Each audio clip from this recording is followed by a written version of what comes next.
What's up, guys? So the last video that you guys saw, you saw me explaining that I was going to be expanding my layout so I could operate it more, because I'm really getting into operations. And the model railroader track plan for the Salt Lake route, it's okay. I mean, if you want to just run by yourself, it works fine. But I don't want to run by myself. I at least want to have 3-4 people here. You know, when friends come over, I want to have an op session. So I decided that it was time to expand the layout. Just going with the first layout, it's movable. As I live in an apartment and I have a job where I'm, may have to move or have to, follow the job, because the photojournalism world, you gotta go where the jobs are. So I don't know how long I'll be here. I hope to be here for a long time, but you just never know. So I made the layout movable because I didn't want to have to, put all this money into it and just throw it away. That would suck. So I'm adding onto the layout, and to keep with the mobility part of the layout, I'm doing l-girder benchwork, so that way my legs can fold up under it, and it's more sturdy in my opinion. I like the l-girder style benchwork. So I had recorded me building the main part, but my old camera took a dump on me and decided that it wouldn't let me reformat the card or the internal memory so I could get my video off. So yeah, that camera's no more. So now I'm recording on my 5D Mark III. So hopefully the video is a lot better. Actually, it will be a lot better. So let's go ahead. This is the 3-foot. Like my expansion does this. This is the main part. The expansion that I'm going to build for you guys today is the part that connects to the main layout. It's about 3.5 feet long extension onto it. So this will show you basic l-girder style benchwork and how it works, and you can make it into a mass scale if you want to, but this will be a small scale build for that. So let's go ahead and get into building. This is the part where I tell you guys to wear the proper safety equipment and go about doing this the right way, because I'm no expert and I did not use the right stuff in the following scenes. I didn't wear iron safety and all that. So please be smart when you're doing this. If you're married, make sure you have your wife's permission. Yeah, that'll cause some arguments. So also, if you're a kid, make sure you have your parents' permission. And if you're single, or if you just don't care about any of those opinions, then go about it. But if you're kids, still get your parents' permission. And I'm not responsible if you happen to do anything to get hurt, because I told you to be careful. So yeah, let's go on with the rest of the video on how to build l-girder style benchwork. Again, you've been warned. Do this at your own risk. For my l-girder construction, I like to use a 1x4 for the base, and then on top to connect the long piece, I like to use a 1x3. So I know that my spots that I need to mark are 37.5 inches from there to there. So I've already marked 37.5 on this one, on the base plate. On the top plate, I'm going to go ahead and mark a spot for 37.5 inches. And then I will take my straight edge.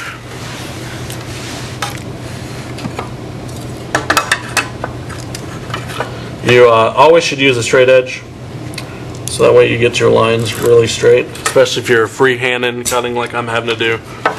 And then you just repeat this twice, because you're going to need 2 of them side by side. So let me go ahead and repeat that, and I'll come back to you guys.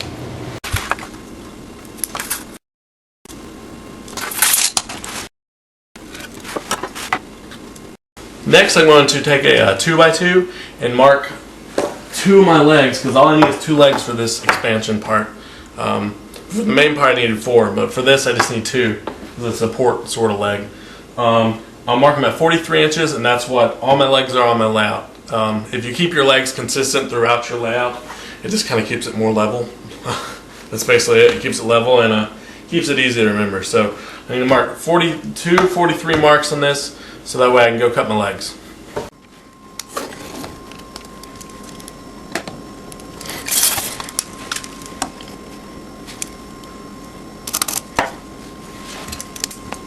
Okay, now that that's done, let's go outside and cut some lumber.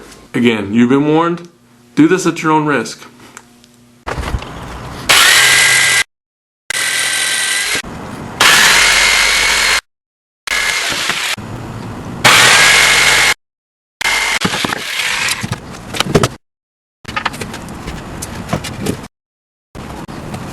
Okay, now that we've cut our pieces for the l-girders, I highly advise you to get clamps. I bought a set of 4 of them at Lowe's for 20 bucks. They are awesome if you're building a layout by yourself. If you're not building a layout by yourself, these still come in handy, but if you're building a layout by yourself, I highly advise you to get a set of these. But for right now, we're going to set the legs to the side. We're just going to worry about the basic l-girder part. Okay, so now you're ready to start assembling the l-girders after you get your clamps and all that. I always like to take them and then go ahead and line them up. I'll grab a clamp here.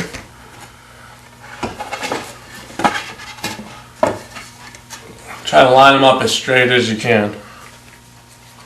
You can always adjust it once you get your clamp on.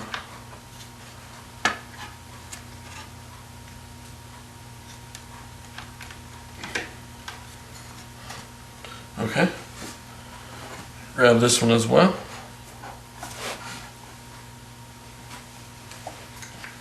And do the same thing to the other side. Clamp it shut.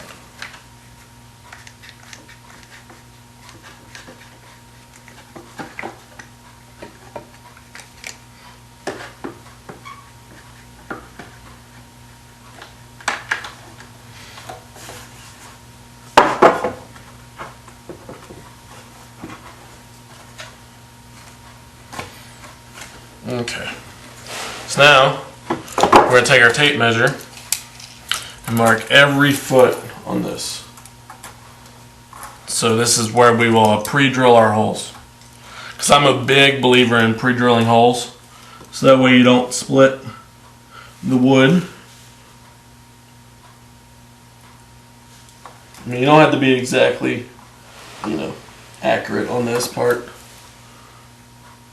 But it's nice to, be somewhat accurate.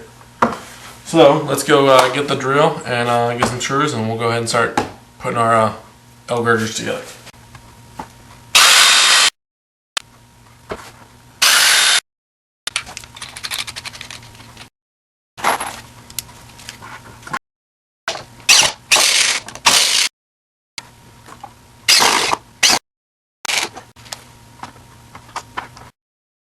Oh, and I just don't know, so it happens.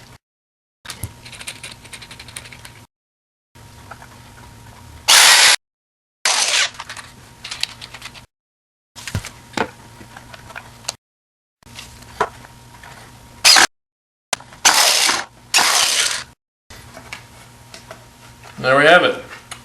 It's split, but we got it. So let's build the other one. Alright, we have 2 l-girders built. So let's go ahead and mark the legs.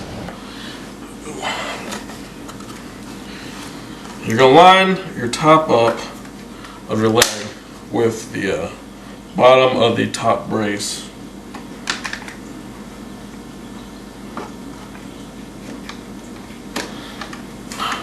Okay. Once you do that, then you're going to take the level and straighten it up. Okay. And this, we're going to set there. And we're going to drill.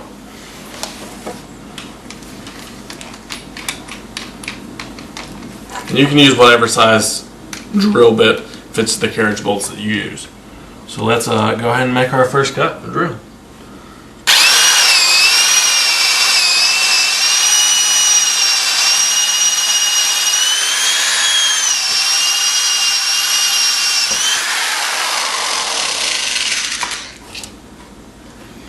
Alright, we made our cut, our hole. Let's go ahead and put a carriage bolt in, and then we'll fix it. Okay, so we're going to take the bolt and push it through. But I always put the bolt up underneath it, like this. If I can get it going.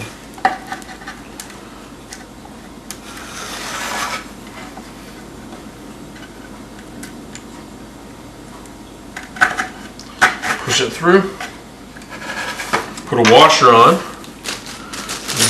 find your bolts or your nuts, screw one on.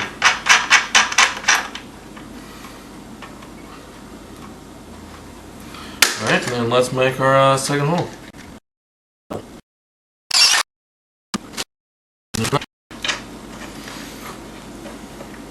Alrighty, and we have one leg, one side complete. And that's how tall my layout is. I don't know if you can see that, but there we go. One leg complete. One more to go.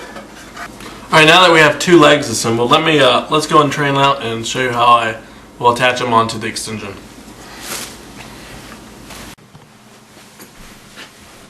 Alright, this is where the layout extension is going. As you can tell, I've already took the fascia off the existing layout. So the extension is going to go right here. So let me go ahead and show you how I'm going to attach it to the existing, and we're going to do that. Okay. All my l-girders go 4 inches in from the top of the layout. So take this. This is a stringer which runs the top of the layout for your boards or your sub-row bed to go across. Basically, you're going to go 4 inches from here to in. So I need to mark 4 inches in on here. Go ahead and do that.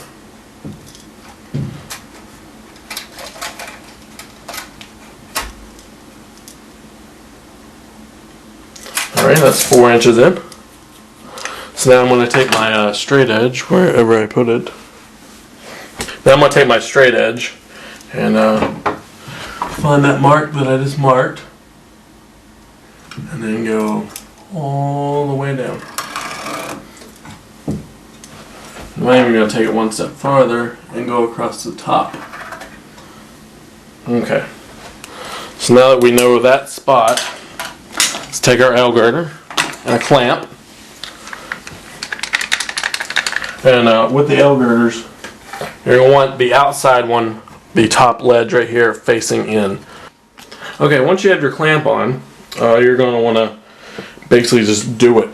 There's no really other way to explain it than just do it. So let me just go ahead and do it. And there you have it, it's on there. So let's go ahead and put the other one on, and then I'll show you it when it's done. As you can see here is the add-on. It is completely installed. Now I just have to run stringers across, so let's go ahead and do that. Alright, so we're underneath the layout, and I'm sorry that we're not using a tripod for this part, so let's see if we can do this. These are cross beams that you attach amongst your legs, so you prevent your leg from swaying. This is another cross beam that I put to stop it from swaying this way. These stop swaying this way, these stop swaying this way. Let's go back up to the top and show you guys stringers. This is stringers. They run across your layout for your sub-row bed, which sub-row bed is this, to run across. Let's go back under. They're attached with those screws there from the bottom. As you can see, my cross beams are attached with hex bolts. They're 3/8, something like that. 3/8 width or round, circumference, whatever, hex bolts. So yeah. But you're going to attach your stringers across and the lengths that you want. My layout varies from your layout, so you're going to have to do that one to your own lengths. I know these are 40 inches long, and I've got to put this one, make it 40, because Genius Me messed up on that. These are 28 inches across. These are 40. So yeah. Alright guys, the benchwork is now complete on the layout. This is how I built my l-girder style benchwork, and I hope that answered any questions you may have about l-girder style benchwork. I'm no expert by any means, but this is how I do it, and it's working for me. So hopefully that answers some questions.